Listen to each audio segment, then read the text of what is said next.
একেবারে নাটকের চূড়ান্ত জিতেশ শর্মার এই যে ক্যাপ্টেন্সি, হ্যাঁ অভিজ্ঞতা তো কম ছিল না, কিন্তু কি সিদ্ধান্ত, জোশীও এটা মেনে নিলেন কি করে? যেখানে বৈভব সূর্যবংশী তার কমপক্ষে স্ট্রাইক রেট 250 থাকে, হাতে মাত্র 6টা বল সুপার ওভারে, কিন্তু বৈভবকে নামানো হলো না। এ তো ক্রিকেট বিশ্বকে অবাক করে দেওয়া একটা সিদ্ধান্ত। এ কোন সিদ্ধান্ত? 6টা বল, ভারত কোনো রান করতে পারলো না। সুপার ওভারে ভারত এবং বাংলাদেশ মিলিয়ে কেউ একটা রান করতে পারেনি। বাংলাদেশের জিত হয়েছে ওয়াইড বলে, 1 করলে জিত। এই যে আজকের ম্যাচটা দেখা হলো, এই সবাই দেখলেন, কি বুঝলেন? এটা অভিজ্ঞতার কি খামতি ছিল ভারতের? কোন পরিকল্পনা? আচ্ছা, শুধুমাত্র এই বাচ্চা বাচ্চা প্লেয়ারদের ওপর কেন আপনি দোষটা চাপাবেন? যেখানে সুনীল যোশীর মতন অভিজ্ঞ, তিনি কোচ হিসাবে এই দলের দায়িত্বে, তিনি এই পরামর্শটা দিতে পারলেন না। জিতেশ সব পরামর্শ নিজে কাতে তুলে নিয়েছেন। হ্যাঁ, জিতেশের মধ্যে একটা জিনিস প্রথম থেকে দেখে এসেছি, যে তিনি নিজেকে যেন একটু উচ্চ পর্যায়ে নিয়ে গেছেন, কাউকে ঠিক ততটা সমীহ না করা, এরকম একটা ব্যাপার তার বক্তব্য উঠে এসেছে। যেখানে বৈভব সূর্যবংশী আতঙ্কে পড়ে গেছে বাংলাদেশ, আজকেও যে মার শুরু করেছিল তাকে সুপার ওভারে আনাই হলো না। নো, এইটা মানতে পারলাম না ভাই।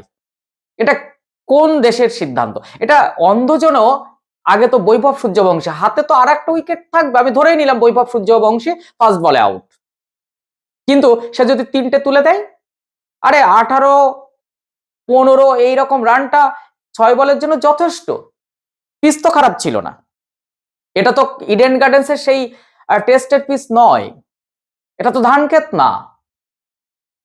নো নো, এটা এটা এটা একেবারে মুখ পোড়ানো ছাড়া আর কিচ্ছু বলবো না।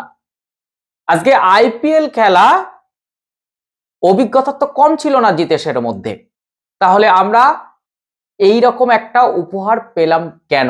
হ্যাঁ, বাংলাদেশের উইকেট কিপার যদি ওটা মিস না করতে, হয়তো সুপার ওভার পর্যন্ত যেত না। আমি আমি একটু পেছনে ফিরে যাই।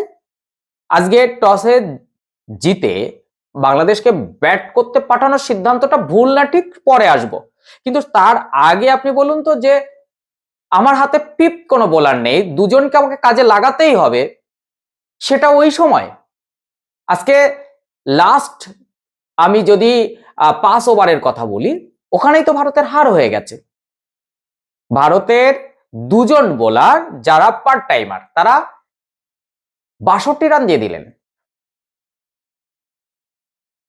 টেলেন্ডার এসে এইভাবে মাত দিয়ে দিলেন। এটা এটা কোথায় দেখেছেন? কোন দিন হয়েছে? না, এটা এটা মানা গেল না। প্রথমত ক্যাপ্টেন হিসাবে জিতেশ শর্মাকে আজকের জন্য 0 দেব। আজকে কোনো সিদ্ধান্তই তার ঠিক হয়নি।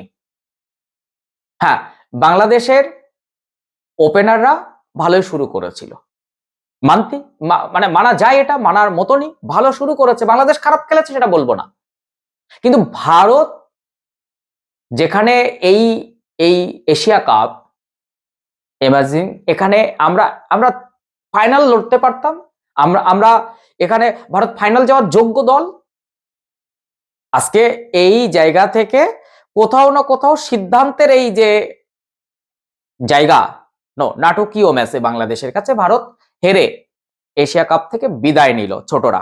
আজকে এই বিদায়টা কিন্তু খুব কাটার মতন, তার কারণ আজকে বাংলাদেশের কাছে হার হয়েছে। হ্যাঁ, টুর্নামেন্ট জুড়ে যদি আমরা লক্ষ্য করি, তাহলে ভারতের পারফরমেন্স অনুযায়ী সব থেকে বেশি রান কার? বৈভব সূর্যবংশীর। সব থেকে বেশি স্ট্রাইক রেট কার? বৈভব সূর্যবংশীর। এই টুর্নামেন্ট জুড়ে সবাই আতঙ্কে আছে কার? বৈভব সূর্যবংশীর। তাকে সুপার ওভারে খেলানো হচ্ছে না।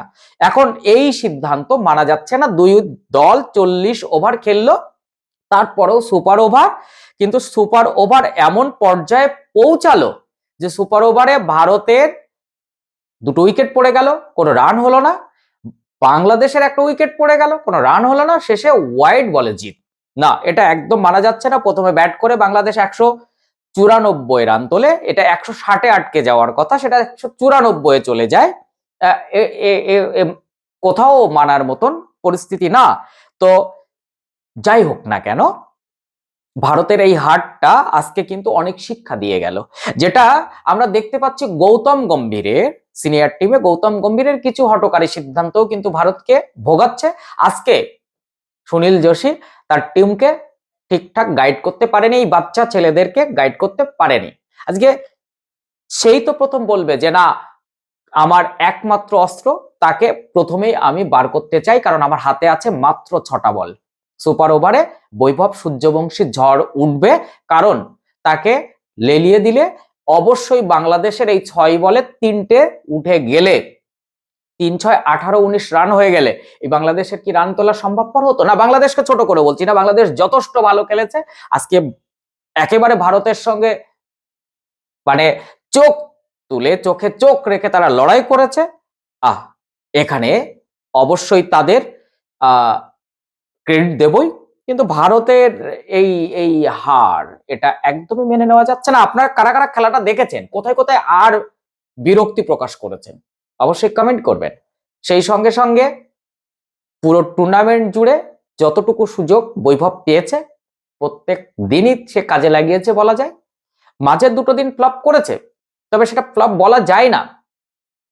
আজকে বৈভব এমন একটা পর্যায়ে চলে গেছে, আমরা যেন তার কাছ থেকে প্রতিদিন সেঞ্চুরি পেতে চাই। না, একটা প্লেয়ার প্রতিদিন সেঞ্চুরি করতে পারে না, একটা প্লেয়ার প্রত্যেক দিন 300 স্ট্রাইক রেটে খেলতে পারে না, তবুও বৈভব কিন্তু 250-এর নিচে স্ট্রাইক রেট করছে না। আজকেও যে মারটা শুরু হয়েছিল, আপনি ভাবতে পারছেন ফার্স্ট ওভারে 2টো উঠেছে, আপনি প্রথম 2 ওভারে কত রান দেখেছেন? 34 রান দেখেছেন। আজকে সেই জায়গা থেকে বৈভবদের কোনো ভুল ছিল না। ক্যাপ্টেন জিতেশ শর্মার এত অভিজ্ঞতা থাকা সত্ত্বেও কেন এরকম ভুল করলো? হ্যাঁ, সেও বাচ্চা ছেলে, তাই দোষ ত্রুটি সব মাথায় রেখেই বলছি, ভুল ছিল কোচ, ভুল ছিল স্টাফদের, তারা একদমই এই বাচ্চাদেরকে পরিচালনা করতে পারেনি। আজকে সুয়াস কি সুন্দর বল করেছে ভাবতে পাচ্ছেন, হর্ষ দুবে কি পারফরমেন্স দিচ্ছে, প্রত্যেকে তো ভালো খেলছিল, এই টুর্নামেন্ট জুড়ে তারা ভালো খেলেছে। প্রিয়াংশ আজকে চালিয়ে খেলছিল, দারুণ চালিয়ে খেলছিল, কিন্তু আজকে 44 রানে প্রিয়াংশ আউট হয়ে যেতে হয়। 4-এ নামা জিতেশ চালিয়ে খেলতে থাকেন, কিন্তু তিনি রান করতে পাচ্ছেন না। আমরা দেখতে পাচ্ছি ওই প্রথম ম্যাচে ছাড়া আর রান করতে পারেনি। আজকে 23 বলে 33 রানে ফিরে যান, ভালোই শুরু হয়েছিল, কিন্তু একটা বড় রানের টার্গেট, শেষ 2-3 ওভারে যে রানটা হয়েছে সেই রানটায় আমরা আজকে হেরে গেলাম। যাই হোক, আজকে পরিকল্পনার অভাবে বৈভব সূর্যবংশীকে ঠিকঠাক কাজে না লাগাতে পেরে ভারত নিজেই যেন, আসলে কোনো দলই যেন জিততে চাইছিল না। বাংলাদেশের কিপার যেভাবে রান আউটটা মিস করেছে, সুপার ওভার পর্যন্ত যাওয়ার কথা না, তো তবু চলে গেল। ভারত সুপার ওভার একটা রান করতে পারলো না, মানে কেউ জিততে চাইছিল না, কেন জানি না।